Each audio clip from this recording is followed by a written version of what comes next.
Assalamualaikum, nama saya Muhammad Azim Adaha bin Syariman, nombor matriks 071035. Hari ini saya akan menyenaraikan beberapa didikan yang dikira baik. Pertama sekali, ibu bapa perlu menggunakan satu teguran yang membina jati diri ke arah lebih baik berlandaskan ajaran Islam. Seterusnya, pihak yang bertanggungjawab perlu membuat satu majlis ilmu yang dapat menjadikan generasi yang akan datang generasi yang berilmu dan beradab. Akhir sekali, mengajak orang membuat kebaikan. Sebagai contohnya, mengajak kawan serumah menunaikan solat secara berjemaah bersama-sama. Sekian daripada saya. Assalamualaikum, nama saya Nur Khairul Sufia, nombor matriks 071160. Saya akan meneruskan dengan poin yang kedua, iaitu mendidik dengan ajaran Islam. Didikan yang dikira baik adalah didikan yang menyerapkan ajaran Islam. Jika kita sejak dari kecil lagi dididik dalam keluarga yang mengamalkan ajaran Islam, tidak mustahil kita akan membesar seiring dengan ajaran Islam yang diterapkan di dalam diri. Seperti contoh, membaca Al-Quran dalam kehidupan harian kita. Jika kita dari kecil lagi diajar untuk membaca Al-Quran, nescaya ianya akan menjadi rutin harian kita, di mana ianya adalah satu penerapan yang sangat digalakkan dalam diri setiap Muslim. Antara manfaat pendidikan dengan roh ialah dapat melahirkan insan yang bertanggungjawab daripada pelbagai aspek dalam kehidupan. Dengan itu, ia dapat melahirkan insan yang berakhlak mulia, berketerampilan dan bertanggungjawab terhadap diri sendiri maupun masyarakat. Ia juga dapat memberi sumbangan terhadap keharmonian dan kemakmuran negara. Antara manfaat yang kedua ialah dapat membina jiwa takwa. Jiwa dan takwa ini terbentuk daripada kepribadian seseorang daripada didikan agama. Oleh didikan agama daripada ibu bapa bertanggungjawab memberi didikan awal sejak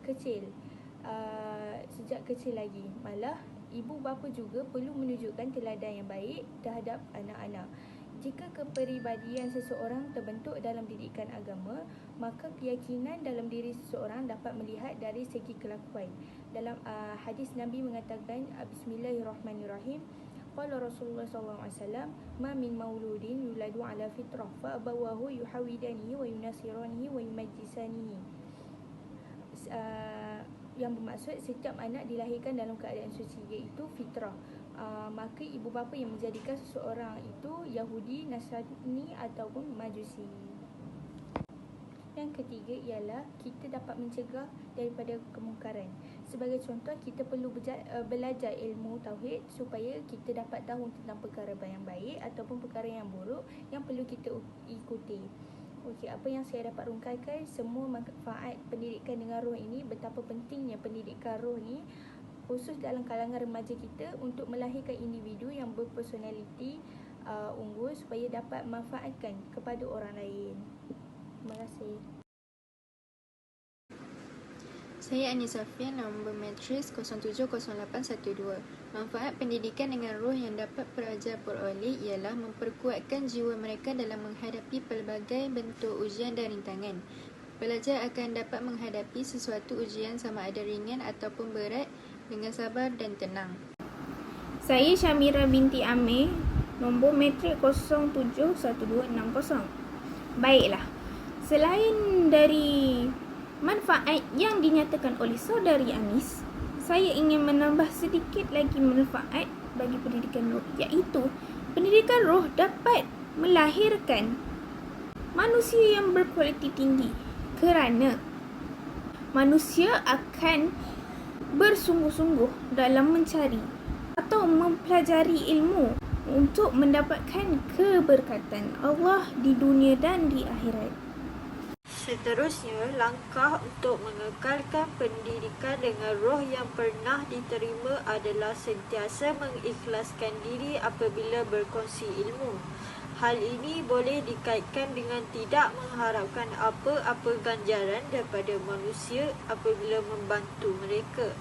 Hatta sentiasa mengharapkan ganjaran daripada Allah, kerana ganjaran Allah dapat membantu kita di akhirat kelak.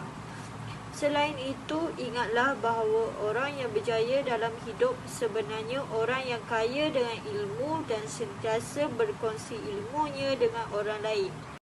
Assalamualaikum, nama saya Nofatina Bida binti Mafauzi, nombor matriks 071681. Langkah untuk mengekalkan pendidikan dengan roh ialah dengan merendahkan diri, kerana sifat rendah diri ini Allah akan mengangkat darjatnya. Jadi kita hendaklah jauhkan dari sikap takabur kerana ia akan dilaknat oleh Allah. Orang yang rendah diri ini tak akan menolak kebenaran dan tidak memperdekakan orang lain. Sebenarnya sifat rendah diri ini ialah sifat mulia warisan Nabi, Rasul dan sahabat orang soleh. Dan sifat rendah diri ini dihormati dan disukai orang lain sebab dia boleh menimbulkan simpati sehingga orang lain suka bergaul dengannya. Assalamualaikum warahmatullahi wabarakatuh. Saya Nurzain binti Syahrir, nombor matriks 071587. Saya akan menjelaskan tentang penerapan pendidikan dengan roh dalam PDP. Yang pertama, untuk mendapatkan ketenangan jiwa ketika menuntut ilmu, kita bolehlah memulakan kelas kita dengan membaca doa. Seterusnya, kita perlulah mempunyai komunikasi dan interaksi yang baik supaya kita perolehi personaliti yang unggul. Dan yang terakhir, kita juga boleh melakukan aktiviti-aktiviti yang mendatangkan kebaikan kepada kita dan orang di sekeliling kita. Contohnya, kita boleh mengadakan kuis atau game yang boleh mengeratkan silaturahim dan menambahkan ilmu pengetahuan.